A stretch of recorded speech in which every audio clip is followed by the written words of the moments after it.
കർത്താവിൻ്റെ പരിശുദ്ധ നാമം വാഴ്ത്തപ്പെടട്ടെ. ഇന്നത്തെ നമ്മുടെ ധ്യാനത്തിനായി വിശുദ്ധ മത്തായി എഴുതിയ സുവിശേഷം 10-ാം അധ്യായത്തിൻ്റെ 9-10 വാക്യങ്ങൾ. മത്തായി 10, 9, 10 വാക്യങ്ങൾ. മടിശീലയിൽ പൊന്നും വെള്ളിയും ചെമ്പും, വഴിക്ക് പൊക്കണവും, രണ്ടുടുപ്പും ചെരുപ്പും, വടിയും കരുതരുത്. വേലക്കാരൻ തൻ്റെ ആഹാരത്തിന് യോഗ്യനല്ലോ. തൻ്റെ ശിഷ്യന്മാരെ വിളിക്കുകയും അവർക്ക് പരിശീലന നിർദ്ദേശങ്ങൾ നൽകുകയും അവരെ തൻ്റെ ദൗത്യം ഏൽപ്പിക്കുകയും ചെയ്ത കർത്താവ്. അവരെങ്ങനെയാണ് പോകേണ്ടത്, പോയി എന്തൊക്കെ ചെയ്യണം, ദൗത്യം എന്തായിരിക്കണം എന്നൊക്കെ അവരെ പ്രബോധിപ്പിച്ചു. തുടർന്ന് അവരോട് പറയുന്ന ഭാഗമാണ് നിങ്ങൾ എങ്ങനെയായിരിക്കണം എന്നത്. മടിശീലയിൽ പൊന്നും വെള്ളിയും ചെമ്പും, വഴിക്ക് പൊക്കണവും, രണ്ടുടുപ്പും ചെരുപ്പും, വടിയും കരുതരുത്. ഒരുപക്ഷെ ഇത് ദൈനംദിന ജീവിതത്തിൽ വളരെ അത്യാവശ്യമായിട്ടുള്ള കാര്യമാണ്. അതൊന്നും വേണ്ട എന്ന് കർത്താവ് പറഞ്ഞിരിക്കുന്നതിൻ്റെ അർത്ഥം എന്തായിരിക്കും? അവിടെ കൂട്ടിച്ചേർക്കുന്നു, വേലക്കാരൻ തൻ്റെ കൂലിക്ക് യോഗ്യനാണ്. അയക്കുന്നത് കർത്താവാണെങ്കിൽ പരിപാലനവും കർത്താവിൻ്റെ ചുമതലയാണ്. ഈ ഒരു തിരിച്ചറിവും ബോധ്യവും ഇല്ലാത്തത് കൊണ്ടാണ് പലപ്പോഴും നമ്മൾ ആശങ്കാകുലരാകുന്നത്. എങ്ങനെയായിരിക്കും നാളെ? ഇന്ന് ഒന്നും കയ്യിൽ കരുതുന്നില്ല.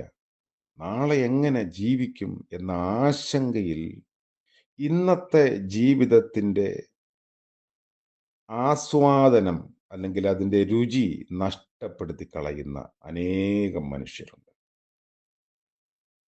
കർത്താവ് നമ്മളെ വിളിച്ചു എന്ന ബോധ്യമുണ്ടെങ്കിൽ, അവനാണ് നമ്മളെ ഭൂമിയിൽ ഇങ്ങനെ ഇതിനു വേണ്ടി അയക്കുന്നത്, കർത്താവിൻ്റെ സാക്ഷികളായി ജീവിപ്പാനാണെങ്കിൽ, അത് തീർച്ചയായും കർത്താവിൻ്റെ ഉത്തരവാദിത്വത്തിലുള്ള കാര്യമാണ്.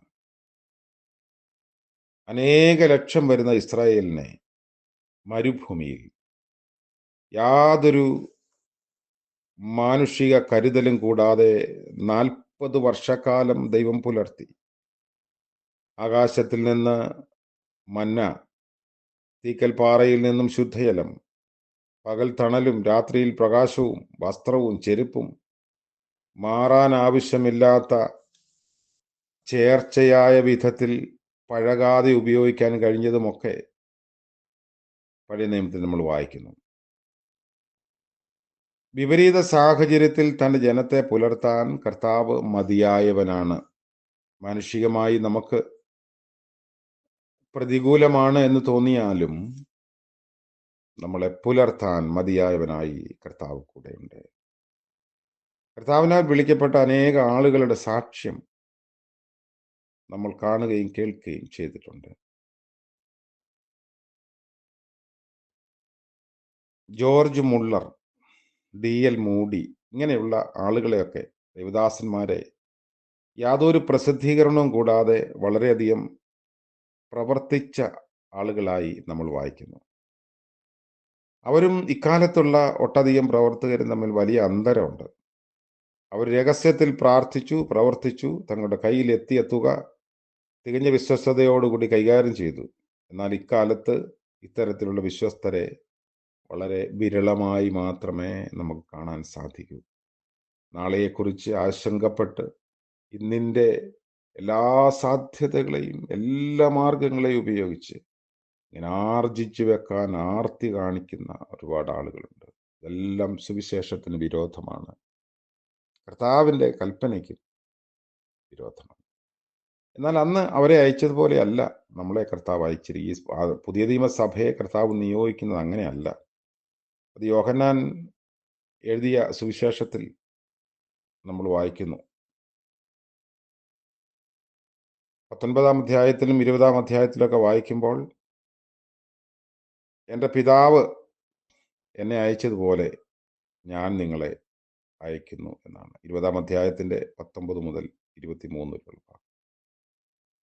ഇത് പറയുമ്പോൾ കർത്താവ് അവരെ തൻ്റെ കയ്യും വിലാപ്പുറവും കാണിച്ചു. ഇത് പ്രത്യേകം ശ്രദ്ധ ചെലുത്തേണ്ട ഒരു കാര്യമാണ്.